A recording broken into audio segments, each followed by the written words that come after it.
Everybody close your Facebook too.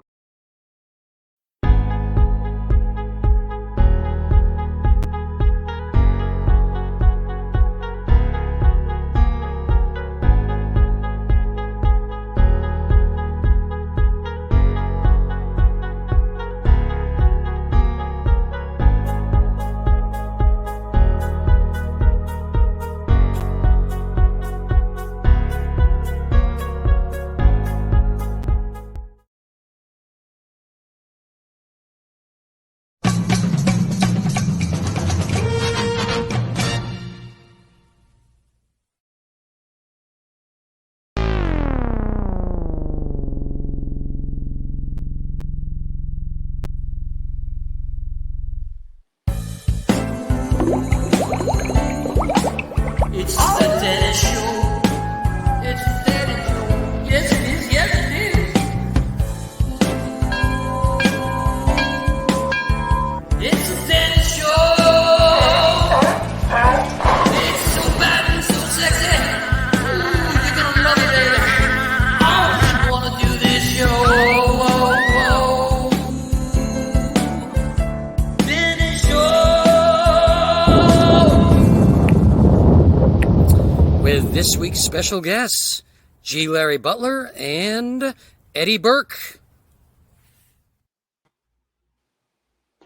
Woo! Okay, All I'm small for some reason, and you're big. That's not right, Kevin. I took over. You're I've trying to attempted take a over coup. the show. I am. It's I'm my taking show. over, America. I've upgraded my green screen, and I will not be stopped. Okay, all right. So it's been a big week, everybody. Welcome to the show. We have a new president-elect. Everything's the whole world's different now. Everything's weird. Hopefully everybody's going to come together now and just laugh and have fun and enjoy life. And let's just have fun.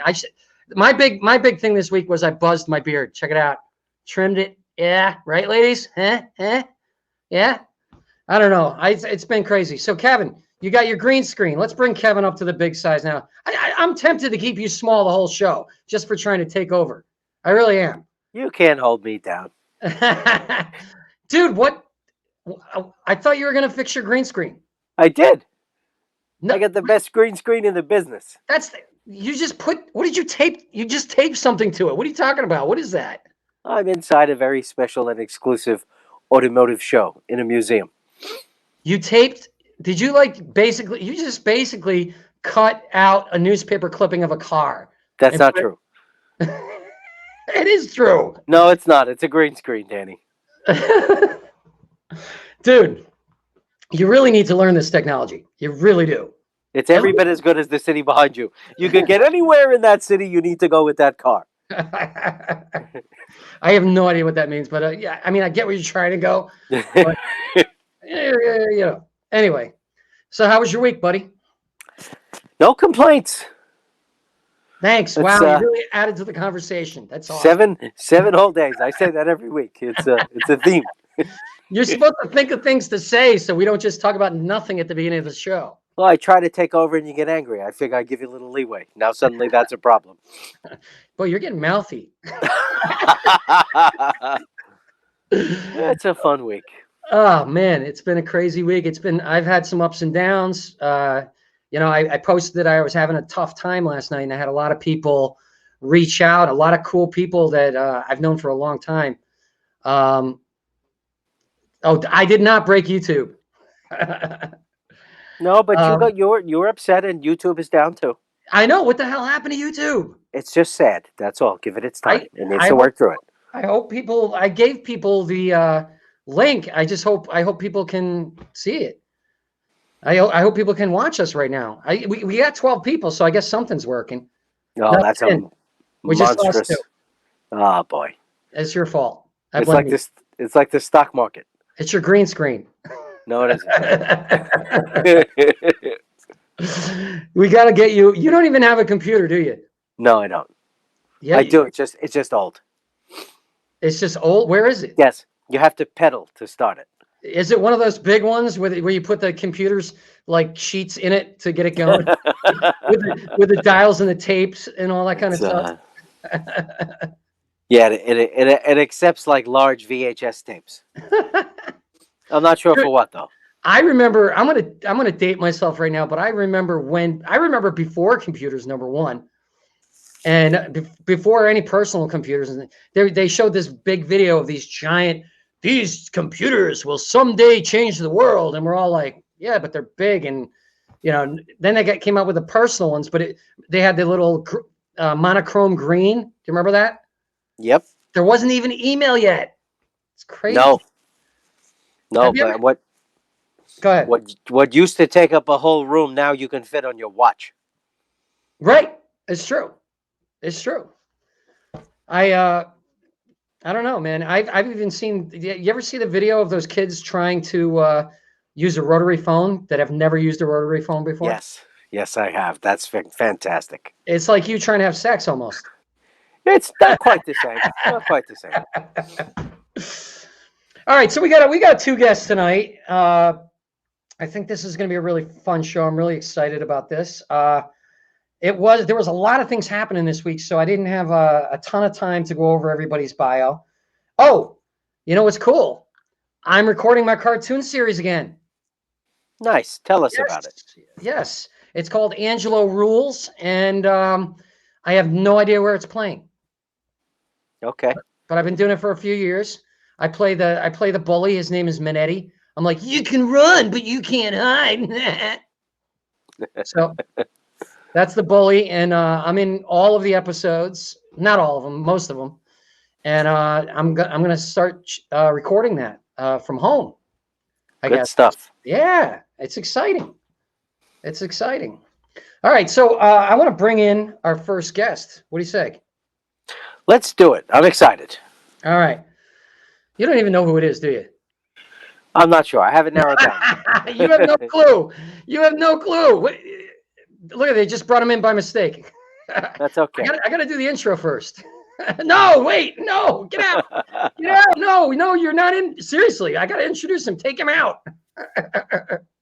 Okay, Kevin. I'm still gonna blame you for this. I really am. Okay, so our first guest is an actor, producer, writer, pianist. One of the few actors to work in every phase of the industry on a continuous basis. Although I don't know if that's very true. That's a very broad statement there. Because everybody's doing everything now. But I love this guy. Please welcome G. Larry Butler, ladies and gentlemen. There we go. Hello. All right. What's up, buddy?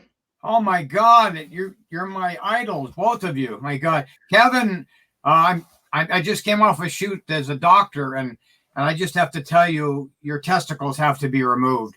You have way too much testosterone, and I'm the man to do it.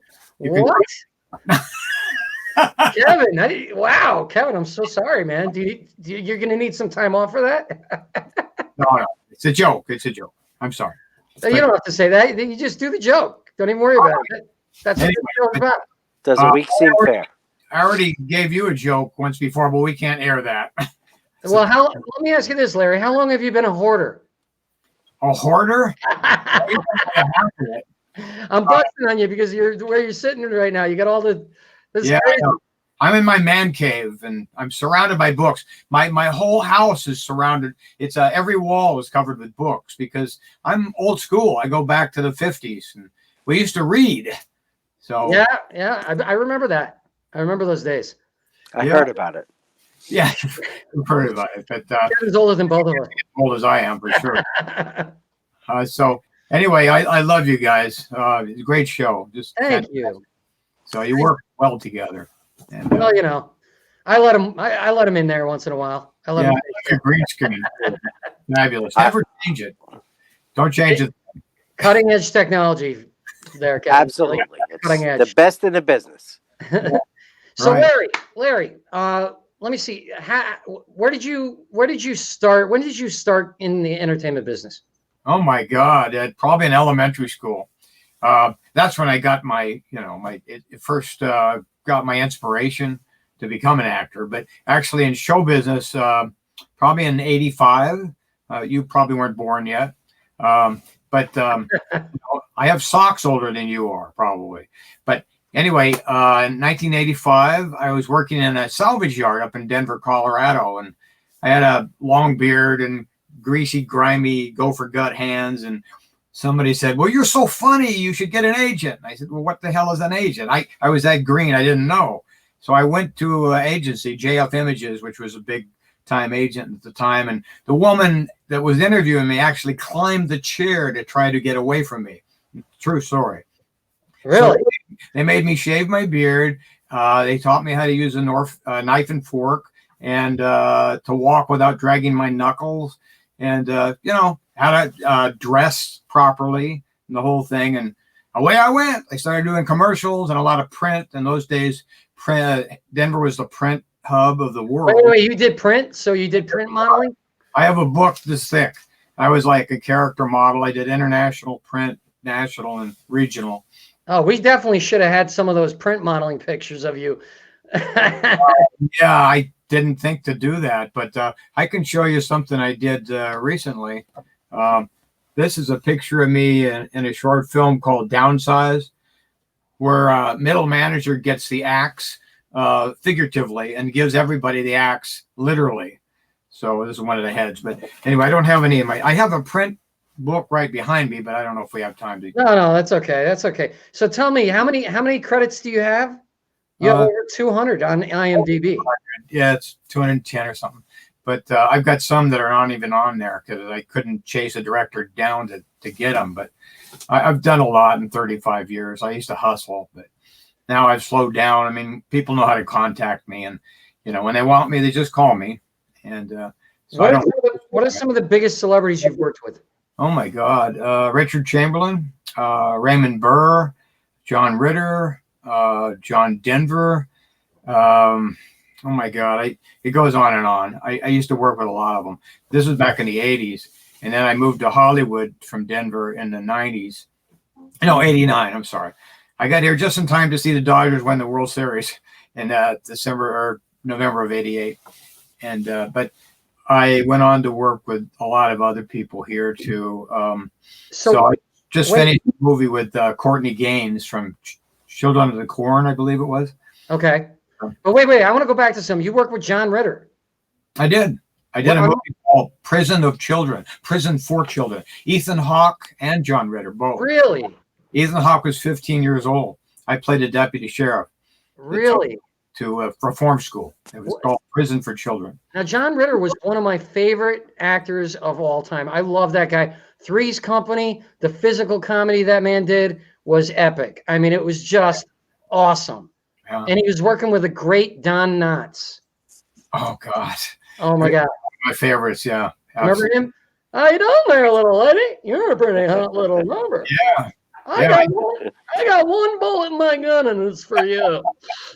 Dude, so I love those. If you can find it on TV, Nickelodeon or whatever, find the Andy Griffith Show. Or did you get to talk to John Ritter? I did. Yeah, I sat down and had lunch with him. What, really? He's a great guy. What did you guys talk about? Just pretty much about him. Really? Yes, with A-listers, it's like you just listen, they talk. So yeah. What'd you have for lunch? I don't know, beef stroganoff. It was 30 years ago. That's a pretty expensive lunch. Yeah. So you work with John Ritter. Who else? John Denver. John Denver. Oh man, what was he like? Oh, he's wonderful. I got a picture with him. I lined my wall with, my brag wall, I call it, and with his picture. I got to fall into him. I was a clumsy pedestrian. Really? And a featured extra. What movie was that? Oh, Christmas Story. It was done in Leadville, up in the mountains above Denver in Colorado. Wow. Beautiful. Wow. And it was for a Christmas special. It was a TV movie. But very nice man. But he couldn't talk long because he had to get to the airport. So, I hope it was that the day he crashed? No. It was a little later on. That was horrible. I heard he didn't. I heard he was flying illegally or something on that last flight. We suspected it was suicide, some of us, but I don't know. Really? Yeah, press over a breakup in a relationship. And could have been. Nobody knows. So No, you can't. yeah, but anyway, I think it was Kevin's fault. Listen, use. he wasn't meeting my needs anymore. I had to break up with him. There you go. So, what is your most memorable moment on screen? Oh, geez. I think probably my first movie. I'll tell you very quickly. My first movie audition was called The Women's Club. Warner Brothers came to town. It was directed by Sandra Roland Weintraub of the Weintraub family in Hollywood. And Fred Weintraub was her father, producer. And so she actually cast it as well. So I went in the room and I started making chit chat with her, just like, are you going to ski while you're up here and stuff? She took a liking to me. So later on, I found out she cast me, but I was terribly underweight because for the Women's Club, it's actually a wonderful story about a script writer who becomes a prostitute out of necessity because he can't sell his scripts. So actually, so like Kevin. It's Tuesday. Martin Scorsese was her boyfriend at the time, and he edited the movie. And so she came down there and she cast me because John Candy had bailed on the project for some unknown reason. Wow, John Candy. Oh my God, I loved him. And so she asked me, can you gain like 30 pounds in a month? I went, for sure. Extra work? No way. Yeah, pizza and beer, it'll work. That's my diet, my special diet. Pizza. Wait. You did this for extra work? No, I had a co-starring role, biggest role ever cast in Colorado. Oh, okay. And so I worked with Michael Pare, who was pretty hot at the time, Streets of Fire, Eddie and the Cruisers, and then Eddie Velez from A-Team. So the four of us co-starred. Maud Adams from Octopussy. So it was a pretty good movie, and it lasted about a week. What was the name of the movie? The Women's Club. Now, can people find that online? I believe they can. Okay. So it's been around. I have a couple copies. So tell me about what you did. Tell me about what you did. Tell me about what you did in a cave. Oh God, yeah. Well, in the year 2000, I wanted to give Poor Unknowns a break, and so I decided to host a radio show and bring them on and introduce them, and whether they be authors or actors or musicians or anybody in show business, creative type, and announce them to the world. And I would have a little pitch, see if I can remember it. Should we bring them? You decide whether we should bring them out into the light of day or should they bask in the underworld forevermore, something like that. So the audience would decide whether they should continue. And I got flooded with all these, albums and stuff. And, that helped my collection. A lot of people, are desperate for. How did you wind up doing it in a cave? Well, I did not the audio part of it, not the radio. It was computer radio. It was brand new at 2000. It was worldwide. But another man wanted me to do it actually with video, and said, okay. So I put that in my bio just to get your attention. But actually, we did the opening montage in the cave. Oh, so you lied, Larry. You lied. Well, slightly exaggerated. I'm kidding. I'm teasing. We did part of it in a cave.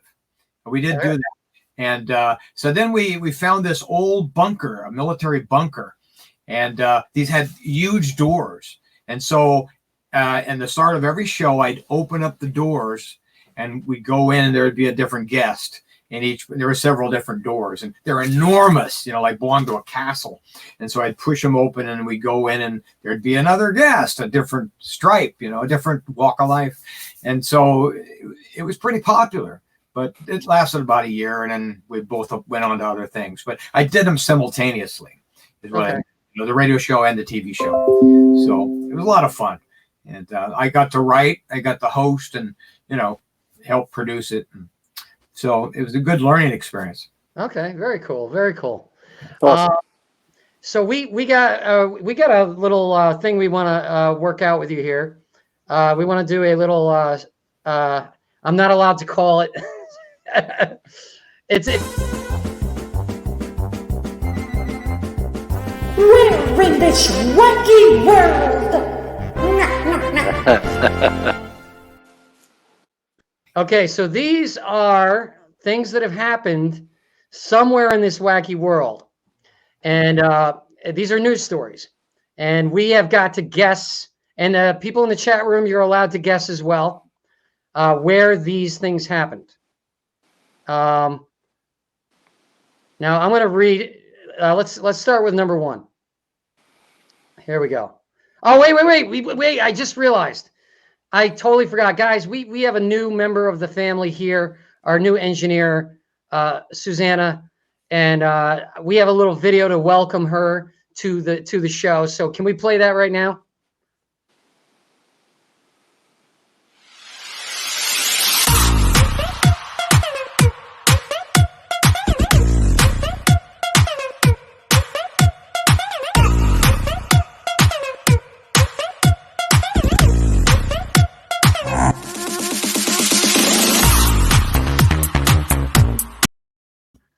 All right, there you go. Let's hear it for. Welcome aboard. Yeah, we literally had about 20 minutes to rehearse this. We're going to start doing. Hey, Susanna. Thanks, guys. No, thank you. You're doing an awesome job for only having like 20 minutes Welcome aboard. to set this up. Welcome aboard. So, yeah. So the thing is, we decided we got to do more rehearsals, but that's that's neither here nor there. But no, but the reason I want to bring it up is because the last couple shows, I sound like I'm yelling at these people, and I'm just joking. So I want you all to know I love Kevin, I love everybody, and this is part of the humor. So let's start out with this the news from all over the world. Okay. This one is called Get on the Bus. Okay. A fellow passenger on a bus stated that she thought this, okay, this is written weird. Okay, let's basically a guy goes on a bus and he's wearing a snake for a mask. Okay. A snake for a mask. That's why it's bus. Okay. Now, what kind of crazy country would this happen in? Take a guess. Come on. Anywhere in the world. I'm going to guess. Africa. I'm going to guess UK. I think the UK. That sounds like a kind of a UK thing. Snakes? They allow snakes in England. They allow snakes everywhere. What are you talking about? No, Ireland. It's a federal offense. Yeah, right. Yeah. What do you think, Kevin? I'm going to say Germany. Okay. I don't really. You think they're that? Yeah. You think they're that out there? Why Germany? Just because of the bus. Bus. Yeah, I think. Somebody says Cambodia. I doubt it. Actually, Cambodia might not be a bad Australia. guess. Australia. They have both buses and snakes. That's true. And we did have an Australian guy last week, so that would make sense. That would make sense, whoever wrote this. What do you think, Larry? I think probably Central America. Honduras. Honduras. Okay. Okay. All right. Let me see here. Actually, it was Manchester, England. Oh my God, you're right. Wow. Yes. Whose computer is doing that? What's happening here? I'm getting dizzy. Okay, a spokesman for the transit authority had no problem with it, but said it was the fact that the man tried to use it as a face mask in lieu of a suitable alternative, like a scarf or a bandana, that forced them to remove him from the bus.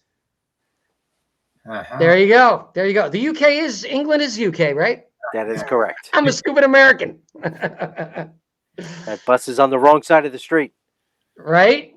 Okay. And the snake was on the wrong side of the bus. All right. Next one. Egregious. Egregious. Egregious. God, I'm an idiot.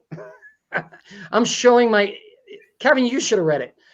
Egregious emus banned from bar for bad behavior. Behavior. Okay. Behavior. So it's obviously Greece. No. What do you guys think it's from? Where do you guys think that is? Emus. Emu is a large bird, right? Yeah. Are they emus or emus? Emus. I'm going to say emus. I'm going to call it a Emus? large flightless bird, and I'm going to go with Tanzania. Final answer. Tanzania. Wow. Larry, what do you think? Australia. Okay. I'm going to guess. Oh, I didn't finish reading this part, though. 2 emus were recently permanently banned from a bar after they came in, ran around stealing customers' sandwiches and fries. Dude, that is awesome. That is great. That is awesome. Can you imagine that? You sit in a bar and a emu comes up and just starts drinking your beer. There's really nothing. There's nothing more sociable than grabbing a couple of fries. Yeah, pelicans do it down here where I live. Yeah. All right. I'm going to guess the UK again because, I mean, I don't know. Just UK for me is all the weirdness. All right. Let's see. It's Queensland, Australia. Hey! You got it, Larry. You got it. There you go. 2 emu siblings named Kevin and Carol. Kevin. I bet you he ate the fries. That was you in a costume, Kevin. Admit Mystery it. solved. Kevin and Carol were often spotted on the grounds of the Yaraka Hotel in Queensland. They had been raised from chicks by an animal rescuer and had been very popular with the guests, who would often feed them and take pictures with them. However, one morning the emus discovered how to climb the outdoor stairs that led to the pub and burst in, flapping madly and ran around the room, stealing food from patrons' plates. So the hotel started posting signs telling customers that the large Australian birds have been banned from this establishment for bad behavior and have asked all human patrons to let yourself in through the emu barrier, a rope barrier that has so far been emu proof. So they used to take pictures with patrons. Now it's a mugshot. Right? I just imagine an emu in a bar fight, you know? It's like, I don't think you could. Hey, hey, man, come on. Yeah. Got a little too into that one. All right, let's go to the next one. The next one, real estate off the rails. A subway system suspended 3 workers without pay after it discovered the men had created a man cave for their personal use during work hours in the underground tunnels. That's got to be New York. Yeah, gotta be. Larry, what do you think? It could be the UK. London. Yeah. You think London? Yeah. I'm going to say New York, and I'm going to say that the rats had a nicer room 30 feet further down the line. There you go. All right, let's see. It was New York City. Wow. Three transit authority workers had discovered an unused storage room under track 114 and filled it immediately with a refrigerator, a TV, a microwave, and a futon sofa. Oh my God. They used the room for months until an anonymous complaint said the employees would hang out and get drunk and party. What's wrong with that? I was the sommelier in there for 3 months. I applaud these guys. I mean, that's awesome. Why would they get mad at that? That's officials say the wiring of the TV and the streaming device created a potential fire hazard for the MTA, but they were probably just jealous. No question. Oh, I definitely they were jealous. Wait. The men, yeah, they were jealous. You know what? They were jealous that the men found a way to subvert the city's expensive rental market. That's why they were jealous. I think the chairman uses that as his office now. Right? Exactly. All right, we got a couple more here. 37-0. Yeah, that sounds about right. Let's see. A certain country's soccer team lost the game 37-0 because they chose to socially distance from their opponents during the match. Can you imagine? They're like, kick, whoa. Hey, don't kick too close to me, man. Gotta be California.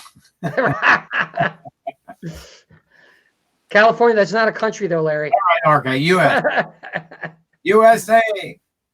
I don't know. What countries like really crazy about the lockdown? The UK is right now. Italy. They got locked down again. I'm going to say Greece. I'm going to go with Kevin's. You going to the bathroom, Kevin, or something? Greece always makes Kevin have to go to the bathroom. It happens every time. Wow, that was quick, Kevin. Now he's gone again. I'm going to say Kevin's answer earlier. I'm going to say Germany because I think they would be. I'm not going to say. I was going to say a bad joke. I can't do it. They would be. You know what joke I'm going to do? You know exactly what joke I was going to do. All right, let me see. The country. Wait, did you decide on a country, Kevin? I said Greece. Oh, Greece. Okay. It is Germany. A team had tried to postpone the game because one of their players had come into contact with an infected player during a match the previous week. However, their league rules stated that they had to either play a match or pay a €200 fine, so they wouldn't be penalized. 7 players volunteered going up against the other team's normal lineup of 11 players. Wow, this is not fair. 37 goals were scored. God, that's insane. By the opposing team, as the German team did their best to maintain a 12-foot distance and make no big challenges for the ball. That's hysterical. Oh, that's so funny. Yeah. Oh, my God. The indifference coach had a great week. Well, you know what? That would probably make, on the plus side, that would probably make the most exciting soccer game for anybody who hates soccer. Right? Exactly. You can understand it. Okay, we got one more to go. One more to go. For all the marbles. The neighbors, this is for all the marbles. I don't know who's leading. We should really keep track of that next time. All right, the neighbors had a bone to pick. Oh, God. Okay. Neighbors complained to their housing authority when a woman decided to get creative with her Halloween decorations and build a scary strip club of skeletons in her front yard. That's got to be the U.S. Yeah. I'm going to say New Jersey. Are you going to say Jersey? That's where most of the strippers come from, I think. Or Florida. I'm going to say Florida. Yeah. What do you think, Larry? Oh, man. West Hollywood.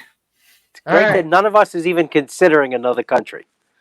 No way. Not a chance. That's New Jersey. That's definitely the U.S. It's definitely the U.S. Yes, it's the USA. Richmond, Texas. Oh, wow. Texas. Yeah, that's right. Okay. I guess there's a lot of. I've never been to Texas, so I don't know how many strip clubs are. Not that I would know They're because still I was on the there. short list. Okay. Richmond, Texas, discouraged by her neighbors' trick-or-treating restrictions due to the coronavirus. This is funny. A Texas woman decided to light up the holiday by creating a virtual glowing strip club, complete with brass poles and stages manned by contorted female dancing skeletons. The housing authority received numerous complaints and immediately sent her a letter demanding that the display be taken down by November 1st. Rationalizing that the compliance date came after Halloween, she decided to leave the skeletal spectacle until after Halloween, and for the next 2 weeks proceeded to change the position of the dancers every night, much to the amusement of some of her more open-minded neighbors. I know who that is. They live in Dallas. I don't know, but I that sounds like a future wife. That's got to be the coolest chick ever. Her neighbors never complained. All right. Well, Larry, I want to thank you. It's been great having you. We will have you on the show again. Where can people find you? Well, I walk the streets late at night. Guys, well, you can find me. Just type in my name in Google, and a lot of things come up. G. Larry Butler. So there's a story behind that too. What is the story? Tell me the story before you leave. I don't want to just kick you out of here. First came to Hollywood, I was called Larry Butler in Denver, and when I came to Hollywood, and the Screen Actors Guild told me I couldn't have that name because it was already owned by a producer of Willie Nelson's band, Larry Butler, very famous. Oh, Even though he okay. passed away, I still couldn't have it. So I thought, what am I going to do? My first name's George, so I thought, how about G. Larry Butler? And my agent loved it because it kind of forces people to go, G. Larry Butler. Now, yeah, but now what do they think the G stands for? Probably goofy or gruesome, because I do a lot of comedy and horror. I cover both sides of the board. Oh, because I was thinking Gertrude. Gertrude, yes. But better know you know me better than a lot of people, because I, All right, what about that. What? Well, you have social media, Larry? I do. Yeah, What? you can on Facebook, G Larry Butler, and it's also on what's the other one? I'm not too literate with some of these things. My daughter got it for me, but Instagram, is that it? Instagram. Yeah. And then Twitter, I think same thing. G. Larry Butler for all of them. Is there a period or is there no period? It could be under GEE Larry Butler, but yeah, all of it. So. All right. Well, we'll put it in the comments for folks who don't know. But yeah, G. Larry Butler on Facebook is the easiest way to get a hold of Larry. Larry, thank you so much for joining us tonight. Please come back. Oh, thank you very much. I'd love to. Yeah, you guys are great. Good You're time, great. Larry. You're great, Larry. We'll have more time for you next time. All right. All right, buddy. Bye-bye. Bye-bye. What a good guy. I thought he was the guy from Watergate. You thought he was Nixon?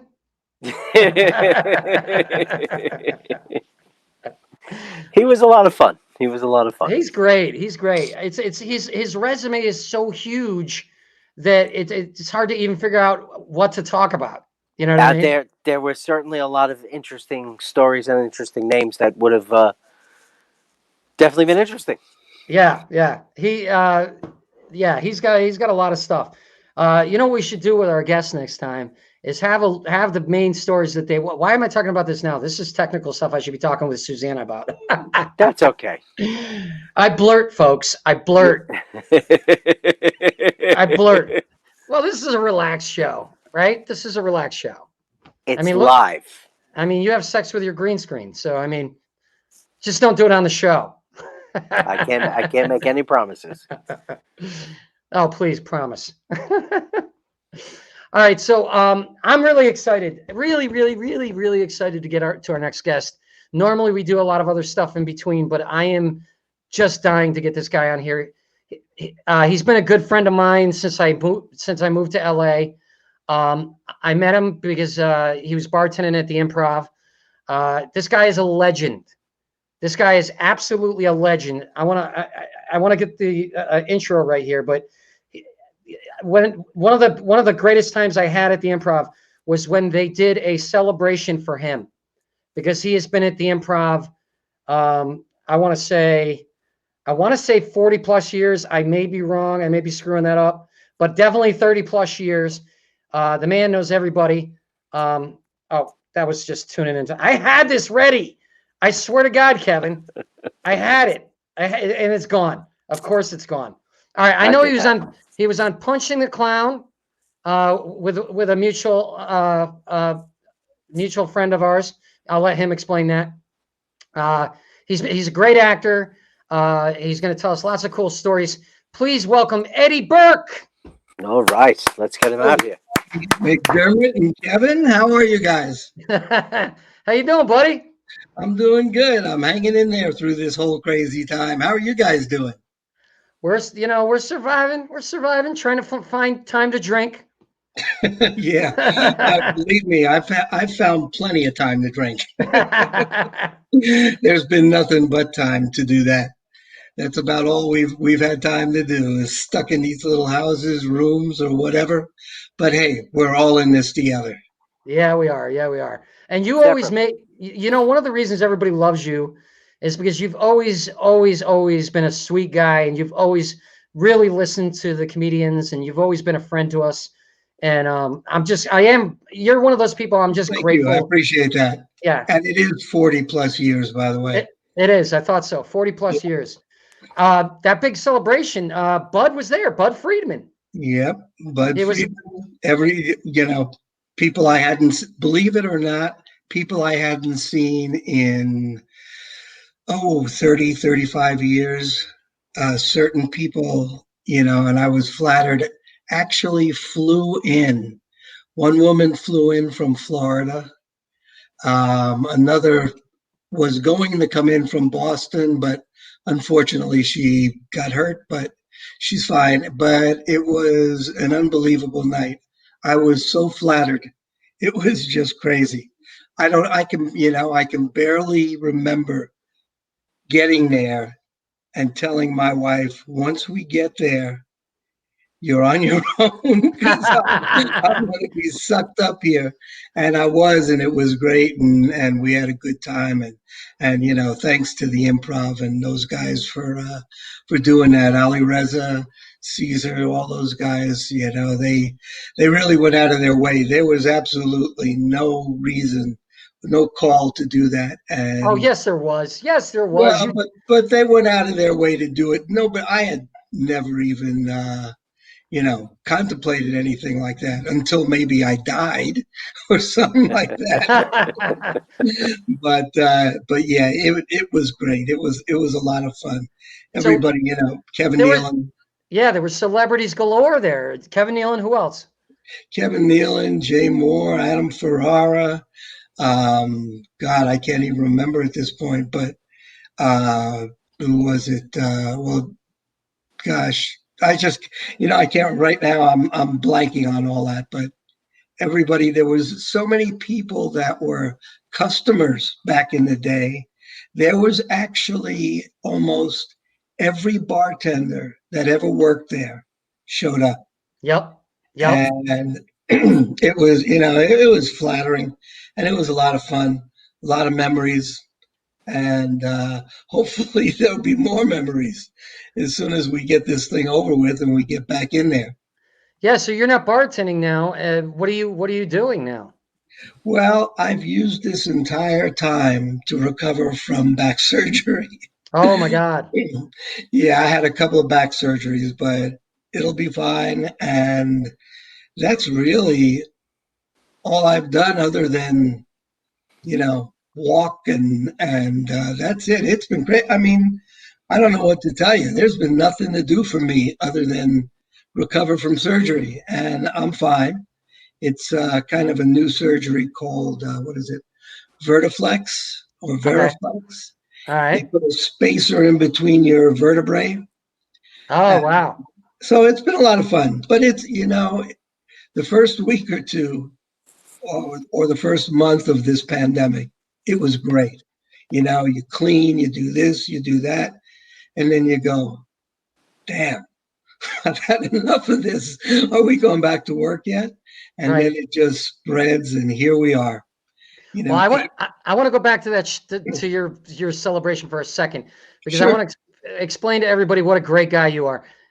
Everybody, all these celebrities were there. All these famous celebrity comics were there. Everybody wanted to be there. Every single comic that I knew wanted to be there because Eddie is the greatest. Thank you. I think it was mostly invite only, right? Well, it started out that way, and then I think people just showed up. So it was invite only for the most part. They had a hard time. I wasn't that much involved in the list, but Well, you got me in. You got me yeah. in. But they had. This is how great you are. It was like the night of the. It was the night of the party. It was a mistake, Danny. It was a mistake. Kevin. I for some reason I knew about it, but I forgot about it until the day of, and everybody was talking about it, and so I just messaged you. I can't believe, out of all the people that were probably messaging you like a maniac, you actually responded to my message, Why and not? not only that, you got Danny me. McDermott. Are you kidding me? Come on. It was a trip. There were a lot of people that just showed up that unfortunately we overlooked so many people. It was so hard to remember 40 years of names and 40 years for them even to come up with every comic that's ever been there. I know a number of people were annoyed that they didn't get invited, but it had nothing to do with anything other than an oversight. You Yeah, know, yeah, there were yeah. just so many people, and they kept expanding and expanding. But everybody there had a great time. It was a lot of fun. It was kind of as it turned out, it's kind of a culmination of most of my career there, because that was in February, and 3 or 4 weeks later, here we sit.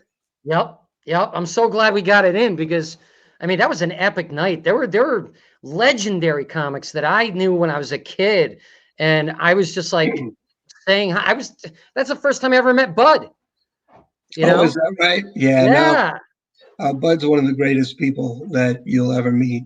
The fact that he came, I was really flattered because For you youngins out there, Bud Friedman was the is is the he founder.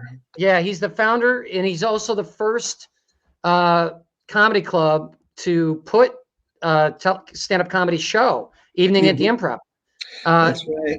Yeah. He started the Improv in New York, I believe, in 1963. Came out to L.A., I think, in 73, something like that. And all the rest is history.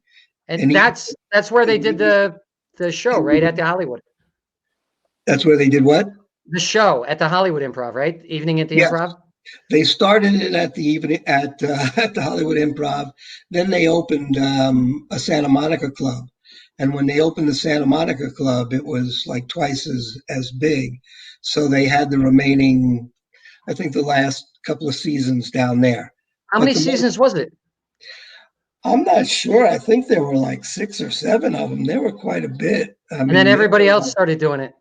every comic in the world did that show. And Yep. like you said, I think it was one of the first TV shows of with just stand up Yeah. based on a club. And on my podcast, which is Eddie's Bar at the Improv podcast, I've had a lot of those guys on, and you ask them, did you do Evening at the Improv? And they go, oh yeah, I did it like 5 or 6 times. I mean, you had Doc Severinsen host it, All Johnny right. Carson's band leader. Gosh, I mean, and Johnny Carson was there that night too. So, Wow. and there's a little story around that later on, but they had everybody eventually wanted to be on it, and just about everybody was. I think that's where Howie Mandel uh, might have gotten one of his first American not roles, but jobs. I remember him standing in the hall with some glove on his head, Oh, I remember that. fingers, Yes. fingers He sticking used up. to blow it up. He'd pull it down over his nose. Howie Mandel, guys, from what's he on America's Got Talent? Yeah, one of those shows. I Yeah. don't know. I But don't watch them, but yeah, he would take I a know. surgical glove, and he'd Mhm. pull it down over his head, and he'd breathe into it until it popped. It was crazy. Oh, He you had would him, Paul Rodriguez. You Paul know, Rodriguez, some of the people that were Robin Williams. uh, um, Robin Williams. I think Robin did it. I can't swear to that, but if he didn't, it was only because he was too damn busy. Yeah, With everything that he did. Robin, and you had guys like Rick Overton. I love Rick. People that whose names may not be total household names, but were just as funny as anybody else. And the list goes on. I just wish I would have written it all down, but they Yeah, have They have everybody in their money. Had you been there, Danny, that would have been Danny McDermott time. That Ah, evening at the Improv. that would have been great. That You would have been just came great. out here a little too late. I did. I did. I came out too late. I would have. That, you Yeah. see, you don't really have those breaks anymore. No. The what? Thank you, Angela. Yeah, there's no really comics. There's so many comics on television now. There's no big break anymore. It used to be you get on Carson, then you made it. Yeah. You know what I mean? Carson or Letterman or any of those. Now there's so many little shows, and not only that, there's video shows. Well, you've got everything. You've got everything online. You've got everything, in on YouTube or whatever. Everybody posts their stuff. It's a different world. It's totally different. And I don't know. I'm sure I'm not the only one who thinks this, but I think when all this garbage is over, comedy is going to be the first thing to come back strong. Oh yeah. People are going to need to laugh, and they're dying to get out. Yeah. Well, comedy and sex. I think those are the two things. They're going to come back strong. Sex has just gone underground. I don't think sex ever left. Oh, it's pretty much gone for a lot of people like me right now. I'll bet this thing has led to a lot of divorces. Oh yeah. You try being together with somebody 24/7. That ain't so easy. I was in the parking lot at like a Whole Foods type of place, and this guy and his wife, they were just arguing with each other. He goes, "Well, you don't listen to me. Well, you don't know. I haven't been with you this much. Blah blah blah." And it was hilarious. I'm sitting there laughing. Well, that's true really at any time. I'll tell you a funny story is when I got married, my wife is a physical therapist. She worked during the day and I worked at night. So our time together was maybe the weekends and, like an hour here and there. When we got married and we went on our honeymoon to Hawaii, we only made it for like 3 or 4 days because we were afraid we weren't going to be able to take each other together 24/7. We had no idea what was going to transpire. But as it turned out, 38 years later, we're still here. Who couldn't love you, man? Come on. So, in the 38 years, grand total time together, are we up to a year? We might be. That might be pushing it, Kevin. That's a year might be pushing it, but it's if you ask her, she'll tell you it's too much time. When I first started working at the Improv, you know whose job I took? No. Kevin Nealon. Really? Kevin Nealon was the bartender there. And wow, I was brought in to work, I don't know, like fill in, work service, what have you. And after about a year or a two of being there, Kevin quit. And so I took over his shifts. But Kevin was there, and Kevin had just started to kind of make a name for himself, getting up on stage at the Improv and other places. And he kind of figured, I can't keep letting Bud bring me up as now here's my bartender. Yeah, right. So, and then I think 2 or 3 years later, 80s or whatever, he got SNL and went on from there. That was huge. Yeah, all those guys. He's and actually he was my first guest on my podcast. And I did that purposely because by taking his job, I figured, why not have him on as my lead guest when that all goes on? That's awesome. All those guys, I've been fortunate enough to be allowed into the world of comedy because I am by no means a comedian. Sounds like you're the one who had the steady work. Well, I can, he had to jump from gig to gig. You, one gig. That's it. That's right. Well, that's true. That's it. I learned you stay away. You You jab here and you jab there, and you keep walking. Well, Yeah. I was really, everybody always talked about you. When I first moved to LA, everybody's like, Eddie's the man. Eddie's a good man. And you were just so nice to me. I mean, I I'd be didn't working. know you yet, Danny. But I'd be working on I'd be working on projects, and I tell Eddie about my projects. And the improv actually has been really good to me. I love the improv. The whole staff there has been really good to me. And I premiered my series, Who Killed the Bible Salesman, there. I remember, and they try to be very supportive of everybody. Yeah. And Rita. Yeah. I love Rita. I love Rita. And Paige and all those guys. Everybody tries real hard to nurture and move people along. You just don't know what works and what doesn't work. Yeah. It's a shot in the dark. Yeah. Why does this one make it and that one not? Absolutely no reason. You're right. There's no reason. Some of them make it, and they've only been doing comedy a couple months, and Yeah. some people have been doing it for 30 years, and That's still right. are struggling. It's the luck of the draw. It's just, there are so many funny people that you never heard of, that never made it for whatever reason, that you personally may think is so much funnier than the top comic out there now. But again, it's the luck of the draw for whatever reason. Sometimes there's a reason. Well, yeah, once in a while there is. I'll have to go with it. But it's most of the time, guys, you can't be bitter because there's no, you don't know why. Nobody likes it. Nobody likes the bitterness. No. And Kevin? It's a gift. It's an absolute gift. So I don't see how you can get bitter in receiving a gift, and it is. Well, you know what I think people get bitter about is that it's not me. Yeah. It's someone, and which is not a healthy attitude. Yeah.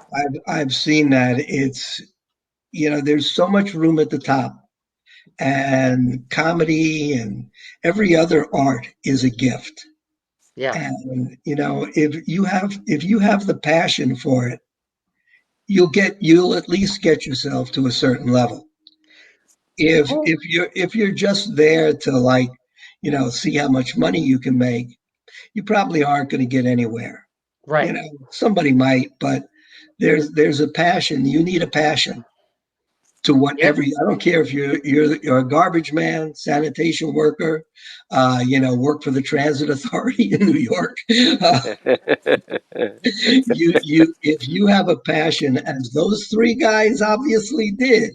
Yeah. They had a passion to find a little place, their own little man cave. I like that. That is because I'm from New York. Right? Isn't that great? I thought that was amazing. That's what New Yorkers do. I would have ran comedy rooms down there. I would have started. Me. I had so many comedy rooms running, dude. That's how I got my stage time. That's right. Look, you got to do what you got to do. But New York's subway system has a lot of dead stations that aren't used anymore.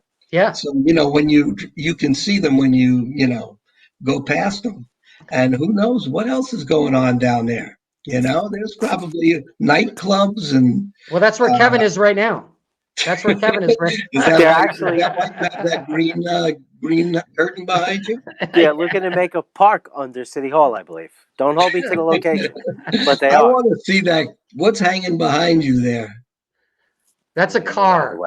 It is. He claims it's his that he's doing that with green screen, but he just doesn't know how to use the green screen, and he just taped a picture on it. No, I got a car behind me. Danny has a city. It's the same thing. It looks like a green sheet to me, Kevin. It's like, but I'm interested in that car. What is the car, and why that picture?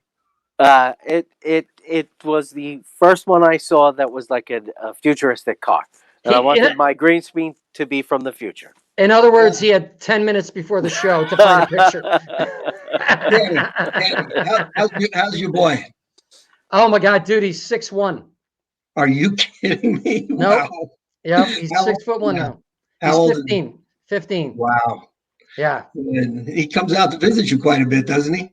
Yeah. Well, I'm actually in New York now. I drove across the country to be near my family during the coronavirus. So, Oh, cool. yeah. Yeah. It's a good move. It's a good idea. Yeah. Yeah. So that's where you are right now in New York? Yes. I'm upstate New York right now. And Ah, I actually wanted to share with you. We have a new technology on our show right now. And Kevin's seen it. It's a new technology where we can take video of animals, and this technology reads their minds, and it actually tells you what they're thinking in their heads.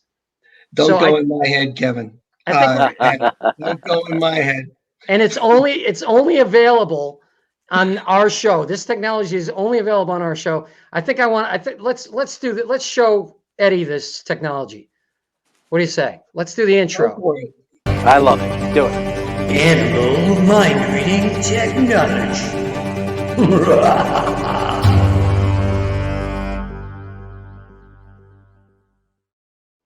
Okay, so we're gonna do this video of this rhinoceros, and I'm not gonna even explain it more than that. Let's see what the rhinoceros. I've been dying to do this because I want to hear what the rhinoceros is thinking. So let's do this. Wait, I'm not supposed to be on the screen right now. Is that what the rhinoceros is saying?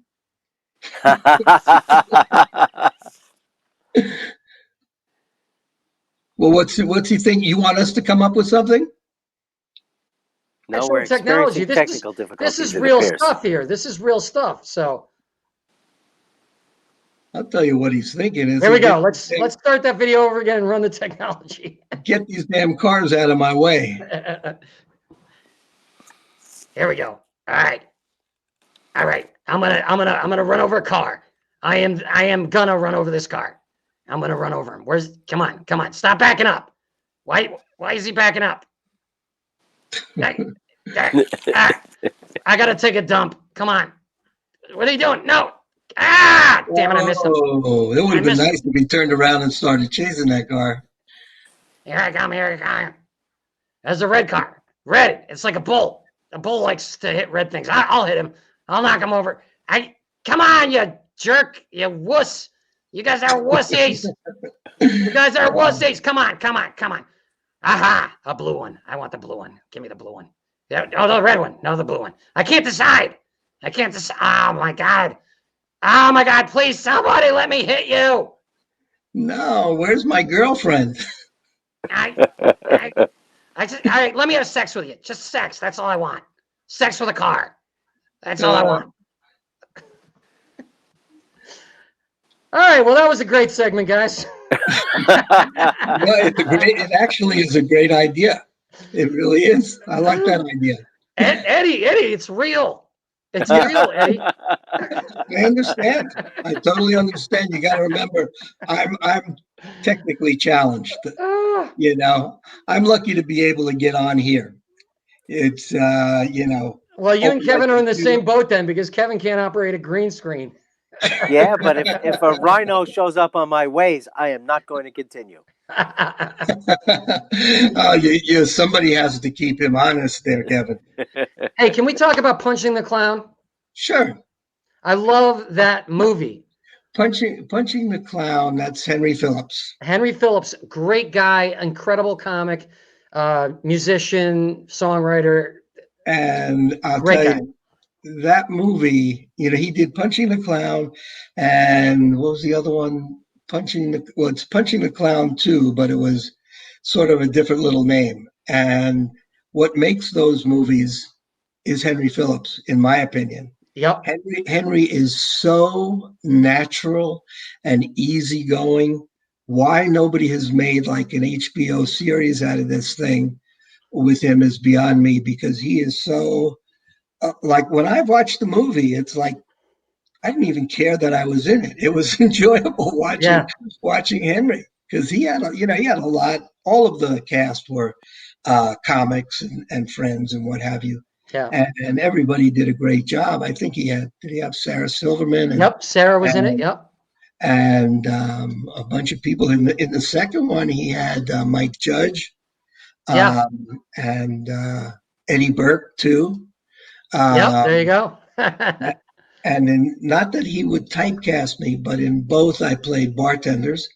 And it was just, to me, he made it. It's a story of him trying to become a comedian Yep. and getting beat up along the way. You're not physically, but Right.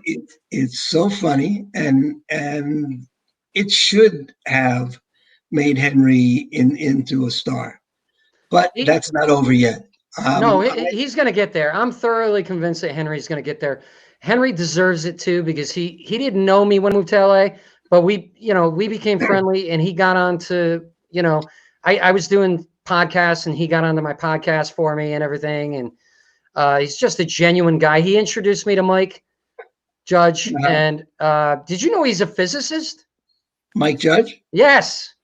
No, actually, I didn't. I know he's got his hand in a lot of things, but I was sitting there with him. Now, guys, people who don't know this, Mike Judge created Beavis and Butthead, Office Space, and King of the Hill, among many, many other things.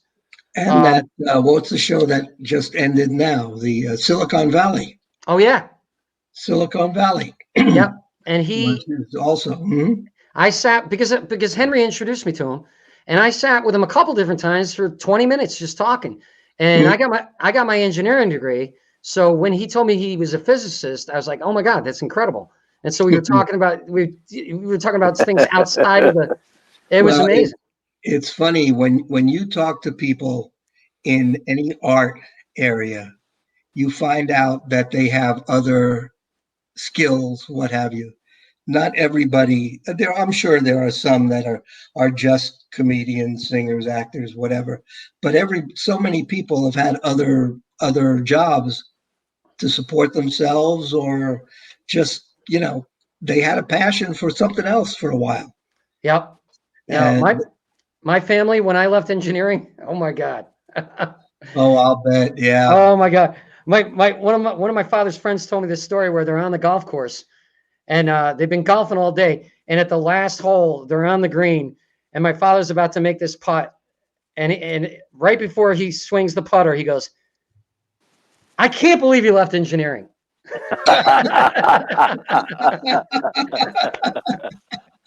That is so funny. But, that's a parent. That really is. You could be the most successful comedian in the world, and somewhere along the line he's going to go, I can't believe you left engineering. That's it. It's apparent. You see it all. Yeah, he's not, I don't think he'd ever be satisfied anyway. I just told him, I said, what was it, 2 years ago, I'm doing sales for this company, and I go, Dad, I just they announced it at the holiday party. I've made more money this year than anybody in the 10-year history of the company. He goes, so can you get a better job? You mean he didn't say, I can't believe you left engineering? Yeah, right. That might have been the better job he was referring to. Yeah. That's probably what it was. Yeah, that's probably what it was. You talk about Henry. It just popped in my head, but I remember when Henry first came to LA. Oh, really? Yes, I can't remember the year. I know it was in the 80s somewhere, and I remember he came to LA with, I think, a girlfriend. And Henry, if I got this wrong, I'm sorry, but I don't think Henry's watching this show. You never know. Word spreads. Anyway, he used to, started coming in and hanging out back in the day, and then all of a sudden he was hanging out alone. But at the same time, when you're in this field, it's a little bit hard to have a relationship. Oh, yeah. You're out all night, you're drinking all night, and because that's the way of life. Yeah. Win, lose, or draw. When you get a little older, if you're a little established, you go, okay, I did my set, I'm going home. I got stuff at home. But when you're younger And, on your way up, you got to do that schmoozing. You If really you're not do. schmoozing, you're losing. So it's, It you was got to one of do all that. it What? was one of the reasons that I had problems in my relationship, and we're still friends to this day. But I don't blame her. I don't know how you put up with someone like me going out every night and doing these shows and stuff like that. But yeah, It's hard. it's a tough thing, And I It's was hard. I Yeah, was running. how many comics do you know? Or, I'm only saying comics because that's what we're talking about, but that have been divorced. Yeah. Or, All of us. yeah, Every one of us. Every it's, single one of us. but since we talked about that, I have to tell you my theory about marriage. Okay. Marriage should be like a 7-year contract. And at the end of that 7 years, and you can change that to 5 years, whatever, you both decide if you want to go on. That's a No great bitter idea. divorce, no bitter divorce, no nothing. You have to re-up, you have to re-sign that contract for another X amount of years. I love It, that. it's tough to be with someone for ask my wife. She'll tell you. She's Annual renewal. I mean, I've only done 6 or 7 episodes of the show with Kevin, and I'm ready to kick him out. It's hard. It's hard to be with somebody a lot. All of a sudden, you're like, Jesus Christ, did she take a shower? Did she out Or of what's nowhere? the Yeah, or well, at least you're not in the same room. Right. Well, now, what are some of the you have I'm sure you have a plethora of amazing stories about famous people. Do you have a couple you could tell us about? Sure. Well, let's see. Who's his name? Well, I started to tell you about Johnny Carson that night. Okay, yeah. There's probably only 2 or 3 people that I've met in the 40 years that I'm enamored with, and that's because I'm around everybody all the time. That's got nothing to do with their worth or what have you. That's just me.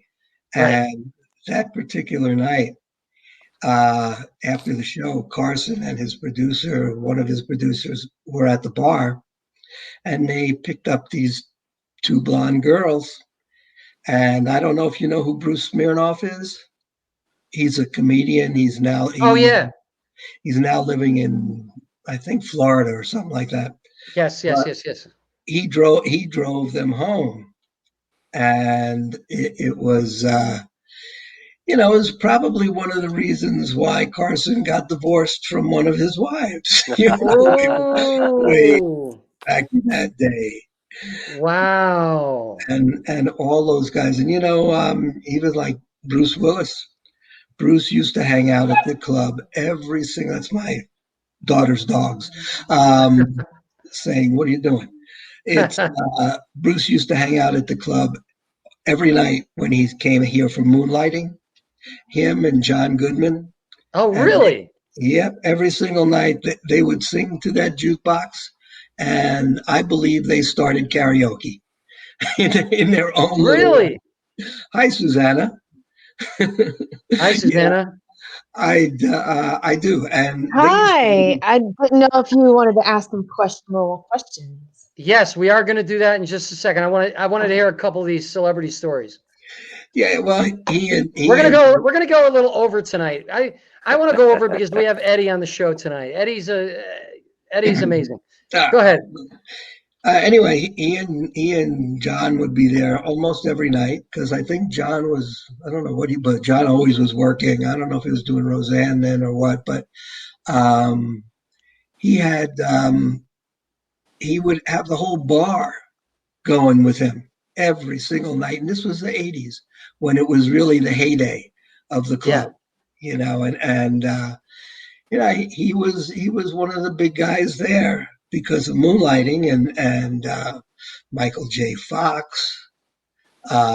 Gosh, there's not a person you can name. I can remember seeing coming in for benefits, Schwarzenegger. I want to say Barbara Streisand. Wow. George Clooney. Funny story too is that George and I studied together in a class for about 2 years. In what class? It was an acting class at the Beverly Hills Playhouse. Wow. One of the sweetest people you could ever meet. Nicest guys. I mean, I haven't seen him in 30 years, but he's like, back then, and from what you hear, he's still one of the sweetest people that you could ever meet. He does a lot of practical jokes. I heard a story where he did a practical joke. He went to his buddy's house, and he took a dump in the cat litter box and then covered it up, so that when the guy went to clean the box, he's like, "What the hell did the cat eat? Did he crap that big?" Well, it's along those lines. He was doing ER. I had gotten a day job on, I forget the show, that was right next to that studio. And as I was leaving, when I was finished, I was leaving and I saw him and I went, "Yo, George." And at first he didn't recognize me. He just thought I was somebody, one of the saying, "Hey." When I got closer, he recognized me and we talked for a few minutes. And he said, "I got to go because I got to go TP somebody's car." It was like, that's him. He's a practical joker, but a sweetheart. That's awesome. A really good guy. There's, again, you name the celebrities, even athletes. Wilt Chamberlain used to sit at that bar, Wow. a number of nights a week, constantly. It's not quite the same anymore. There not as many celebrities come in. I mean, they do come in, but it's not as frequent as the 80s. Because it's changed. There's no longer, and this has nothing to do with the improv itself, the business and the climate has changed in the sense that there are so many other places to go to. You can also see every comic on TV, but if you still want to hang around and schmooze, it's still the improv that you really have to be, because the other clubs don't have that kind of an area that we do. No, in fact, some of them, I'm not going to mention who because I don't want anybody mad at me, but some of the clubs, they won't even allow comics in unless you're on the show. Yeah, that's the Laugh Factory, right? I didn't say. That's what I've heard. Yeah, I mean, the Laugh Factory, the Laugh Factory let me in. Jamie knows me, and I wasn't on a lot of the shows. I've only been on a few of the shows. Well, you just hurt yourself. You said they don't let comics in. No, I didn't say that. I just said I'm not going to say what clubs. No, look. I don't know anything about the Laugh Factory. I don't know anything about. No, but I mean, I'm talking about clubs in New York too, and I'm talking about there's certain is that clubs because of their size? Are they very small rooms? Yeah, maybe one of them. Maybe that's why. But still, they have the. Yeah, I don't know. It's wrong. They're probably thinking about money. Comics aren't going to come in and spend money. Yeah. But yet comics are the reason everybody else is there. Yeah. And to see a comic or, maybe rub elbows with a celebrity or what have you. Well, to be honest with you, I loved when you guys, I mean, I love the original bar when I moved there. That was a great place to hang out. But then when you guys opened the back room and had the lab, at first none of the comics liked it. But then after, hanging out there for a period of time, we're like, there's room here. We don't have to be like this, and we can actually talk to people there and really schmooze.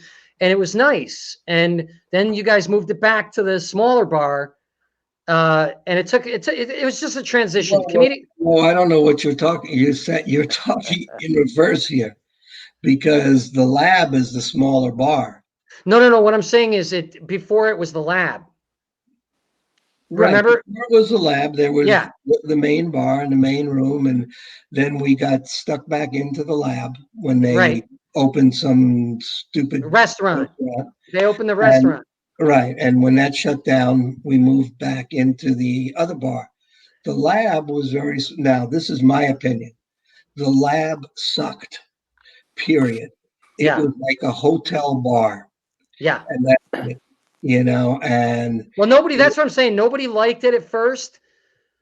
yes, yeah, you're right. And some people did, grow into it and they did eventually enjoy it. But that's my own biased opinion. Yeah. 'Cause Yeah. I Yeah.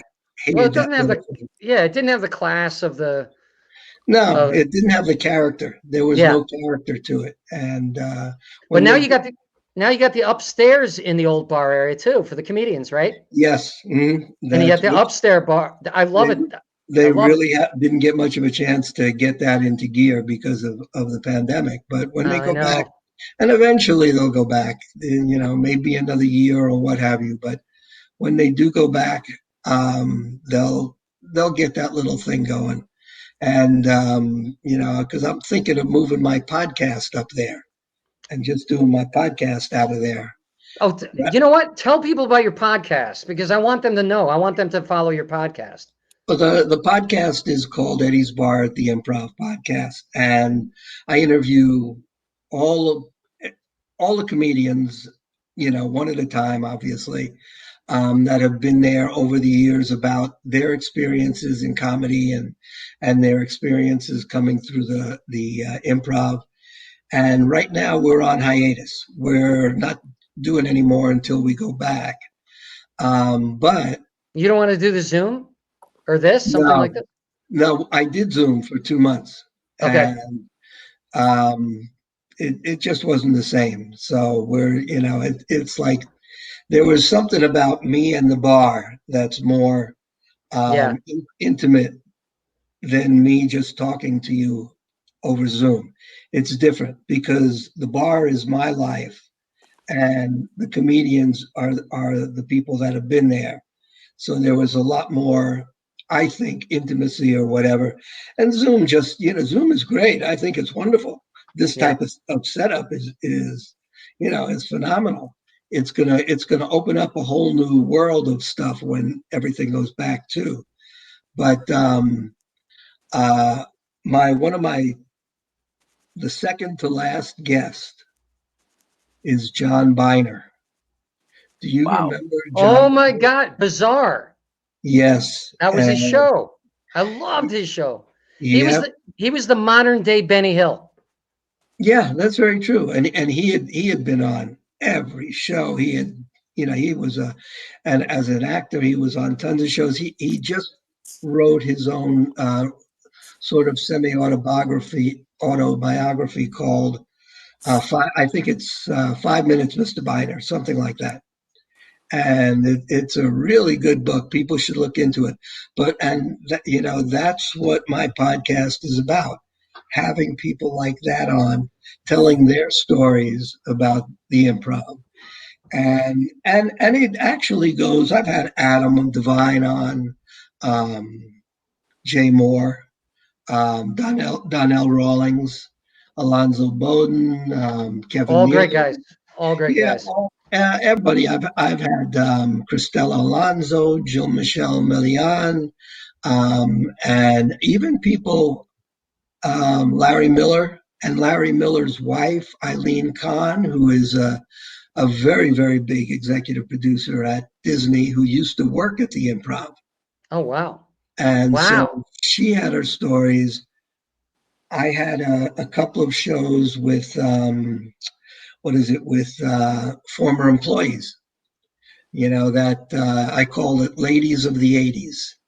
And just, I had like 3 or 4 women that worked there in the 80s. And anyway, it's sort of not just the history of the improv as much as kind of what everybody's gone through in comedy and through the improv and in their lives. And you find out so many things about people, just like I told you before about finding out that Mike Judge was a physicist. Yeah. You find out all these things. I had Rick Overton and I think and Wayne Fetterman their parents were musicians and stuff like this, and I mean, it's crazy. But the show is a lot of fun, and if you, it's not a comedy show. It's No, about comedy. So it's about the real true stories yeah, of how they get through. Yeah. yeah, and I even had a character actor, very popular character actor named Mario Ricuzzo, who used to hang out there in the 80s and used to be a very good friend with Robert Blake. Wow. Who told a few stories, but it's, and I enjoyed doing it. I hope we get back to it. I hope this Well, we're going to tell everybody about it for sure. definitely. From our, Thank yeah. you. I Well, we want appreciate to now, Susanna. We want to do that one thing that we were going to do, the questionable questions. I think we're gonna do questionable questions with you before you go, Eddie. Oh. Hopefully we're gonna do it. Where can people find you, by the way, just while we're waiting? Oh, well, let's do it. Let's just do it. We'll tell you. We'll ask at the end. Okay. Let's do questionable questions. Okay, let's do questionable, whatever it is. What is it? Here's a questionable question. What is this? Hold on, we're going to show you right now. Hold on. Have you ever rescued a friend from an alcohol-based situation? Wait. Hold on. Questionable questions.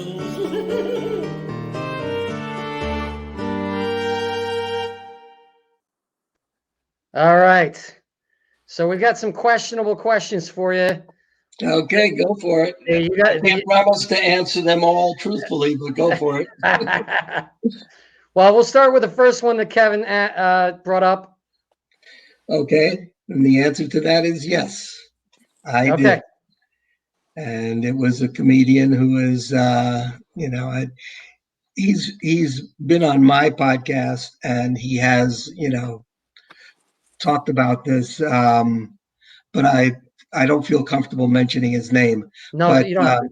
But I had to call his girlfriend to come get him one night, and what was he doing? You got to give us more of a story than that. He was just super drunk. He was super drunk, and well, and I can go on. There's another guy who I didn't rescue, but who I stopped, named Sam Kinnison. Oh, wow.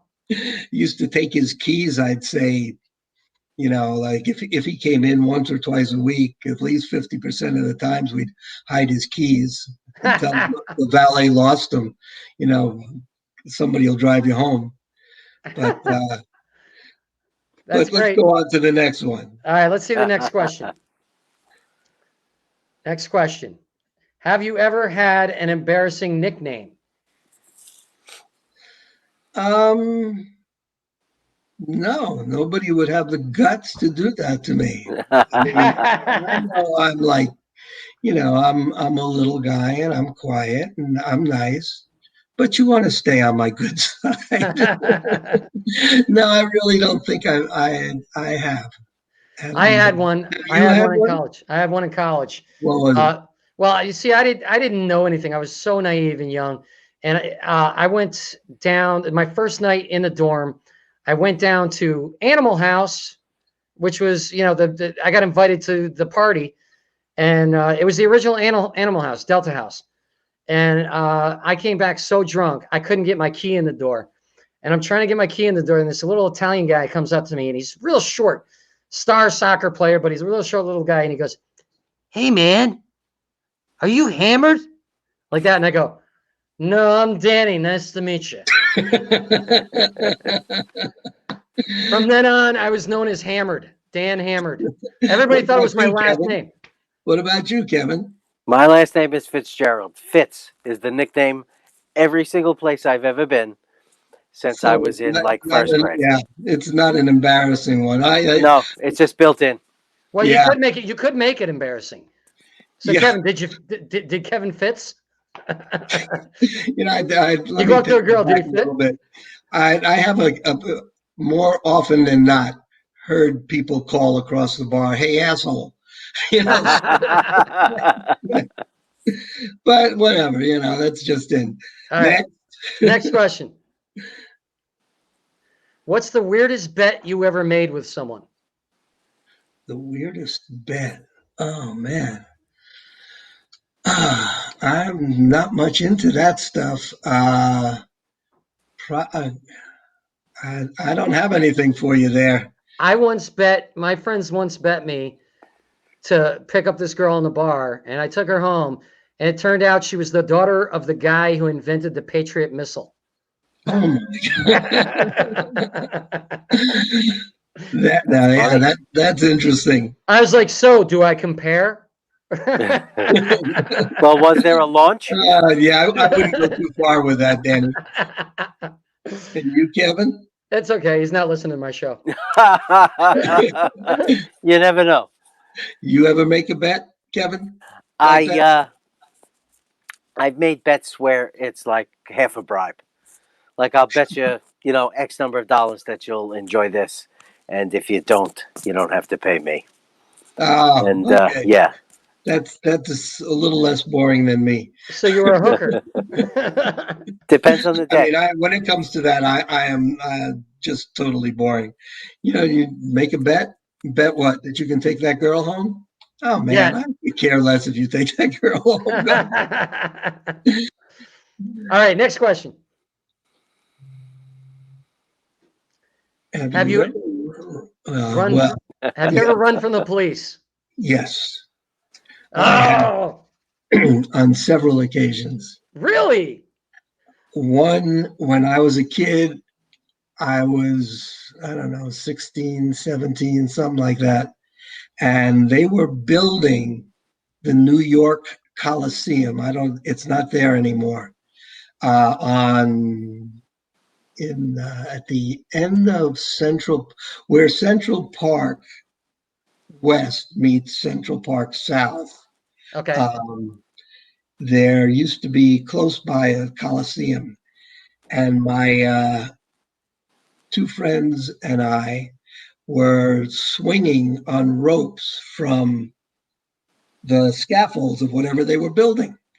Oh, wow. And when we were done with that, there was a freight yard behind the building, and we were just running on top of the cars, in and out. I don't know, we weren't taking anything, but all of a sudden, out of nowhere, this cop comes with a gun and we hear over the loudspeaker, "That's them, Joe.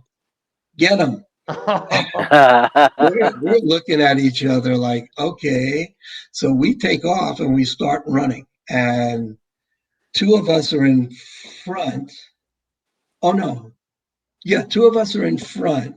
And this other guy is behind us. So the other guy stops and the cop gets him. And, we had to stop and because do the same thing. once one of the guys caught, then you're all screwed.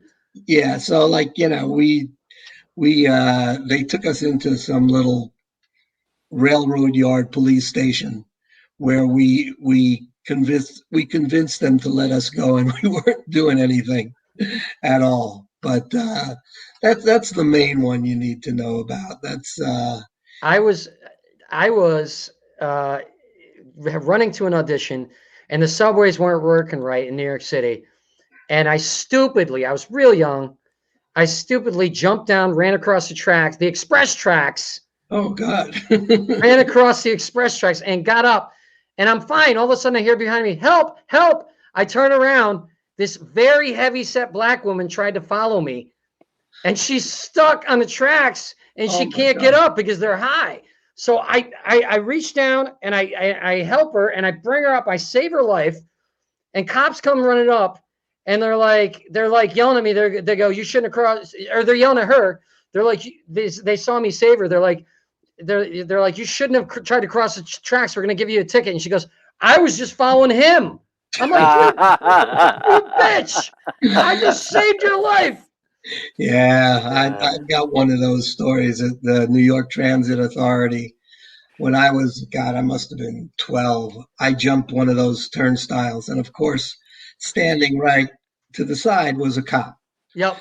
So the cop grabs me and takes my name, my address, gives me some little ticket or something like that, and I go on my way.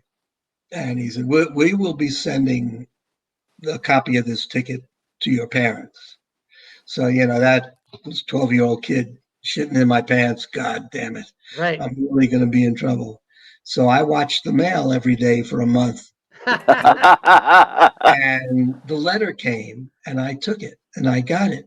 And what it said was, "This will drive you nuts." It said, "Dear Mrs. Burke, Mr. and Mrs. Burke, your son was caught doing such and such, and we do believe he's on his way to juvenile delinquency."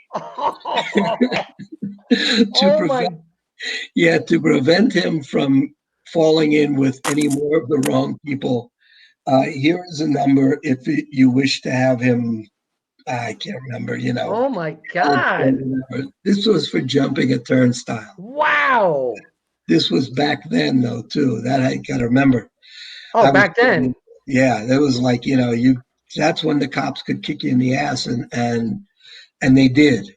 And nothing happened. You just took it, because if they kicked you in the ass, there was usually a reason for them to do that. Right, right. You were also going home. Yeah, Right. That's right. And that's when the cops walked the beat. All right, next question. Oh. I don't think we have too many of these. We got to finish up, but one more question. Let's do one more question. Pick the best one, Susanna. Whatever you think the best one's going to be. Oh, Susanna. Is there a moment which defines your life? Is there a moment which defines my life? I would say probably there are two, and that's the birth of my kids. It's your whole life changes right there, as everybody knows. It's not a secret or something specific to me. When you have a kid, it's like the whole world is different. Yep. All of a sudden, everything is I don't want to say meaningless, but maybe of less value. Yeah. As to getting home and being with your kids and stuff like that. And that's probably it. I can't say anything too funny about that I can think of other than almost, well, I could go on with stories of things that have happened to me. You don't have enough time. Right. I've had so many subway incidents. I think that's a profound way to end it, and I think Kevin and I both feel the same way. We both have kids. I'm sure you do. Yeah, it's the greatest thing that ever happened to me. Well, thank you guys so much for really having me on. I appreciate it. No, I definitely want to have you back, Eddie. We'll just let me know. I will. I will. Nowhere to go. I'm right here. Oh, thank you guys, and good luck with the show. I hope it really works out. It's really great. It's been a lot of fun. I can't wait to have a drink with you again, Eddie. Yeah, me too. Okay. Take care, guys. Good night, Eddie. Thank you. Bye, Susanna. All right, guys, that's been our show. Thank you so much for watching. Kevin is going to someday get control of that green screen. But for now, you guys have a good night. Tell all your friends, please subscribe. And if you want to donate, we're not making any money. So, donate. All right. Thanks a lot, guys. Screen. Roll credits. We'll just sit here awkwardly while we're waiting. That's okay. Yeah, it's okay. Actually, the slow dismount works. So, I guess this is pillow talk now. Huh, Nope. Kevin? Thanks, guys. That was a great show.